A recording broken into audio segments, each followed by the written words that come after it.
प्रिय छात्रों, आज हम प्रश्नावली 12.1 में प्रश्न नंबर 4 करेंगे। देखिए, एक पौधे की 40 पत्तियों की लंबाइयाँ 1 मिलीमीटर तक शुद्ध मापी गई हैं और प्राप्त आंकड़ों को निम्नलिखित सारणी में निरूपित किया गया है। देखिए, इसकी लंबाइयाँ दे रखी हैं मिलीमीटर में। 118 से 126 तक पत्तियों की संख्या है 3, 127 से 135 तक पत्तियों की संख्या है 5, इस तरह से 136 से 144 तक पत्तियों की संख्या है 9, 145 से 53 तक 12, 54 से 62 तक 5, 163 से 171 तक 4, 172 से 180 तक 2। क्वेश्चन में कहा गया है दिए हुए आंकड़ों को निरूपित करने वाला एक आयत चित्र बनाइए। देखिए, आयत चित्र बनाना है। इससे पहले हमने क्वेश्चन में दंड आरेख बनाए थे। दंड आरेख और आयत चित्र में एक फर्क होता है, आप ही दिखाते हैं अभी। क्वेश्चन नंबर 2 में दे रखा है, इसमें क्या इन्हीं आंकड़ों को निरूपित करने वाला कोई अन्य उपयुक्त आलेख है। थर्ड, क्या यह निष्कर्ष सही है कि 153 मिलीमीटर लंबाई वाली पत्तियों की संख्या सबसे अधिक है और क्यों। तो देखिए, आज हम अब आयत चित्र बनाते हैं। देखो बच्चों, प्रश्न नंबर 4 में आयत चित्र बनाने के लिए उसी तरह से हम एक ग्राफ पेपर लेते हैं। ग्राफ पेपर के ऊपर इधर हम लिखते हैं पत्तियों की संख्या और इधर हम लिखते हैं लंबाइयाँ जो हमारी मिलीमीटर में दी गई हैं। देखिए, यहाँ पर तो हम क्योंकि संख्या हमारी मैक्सिमम 12 ही है, तो यहाँ पर एक खाने को 1 के बराबर मान सकते हैं। तो 1, 2, 3, 4, 5, 6, 7, 8, 9, 10, 11, 12 तक है, तो एक और बढ़ा लेते हैं हम, 13 तक इसको मान सकते हैं। दूसरा आता है हमारा लंबाइयाँ जो वर्ग अंतराल में दे रखी हैं। देखिए, 118 से 126 है। अगला 127 से 135 है, तो यहाँ पर हम 117.5 से 126.5 तक लिखेंगे। इसी तरह से 126 से 0.5 से 135.5, फिर 144.5, 153.5, 162.5, 171.5 और 180.5। अब देखिए, पहला हमारा क्या दे रखा है, 126 से 3 पत्तियों की संख्या दे रखी थी। तो यहाँ तो देखिए, हमने ऊपर इसको हमने 3 तक बढ़ा लिया।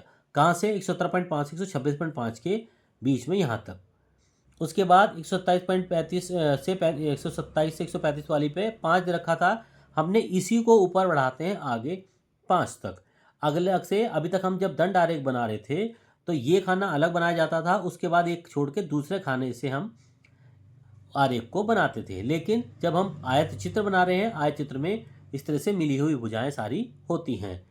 तो यहाँ पर 5 दे रखा है, तो इसको हमने ऊपर बढ़ा लिया 5 तक, अगले खाने में 5 तक बन जाता है। तीसरे में देखिए 144 वाला था, यहाँ पर 9 तक बढ़ाना है, तो 5 को हम ऊपर तक बढ़ाते हैं 9 तक।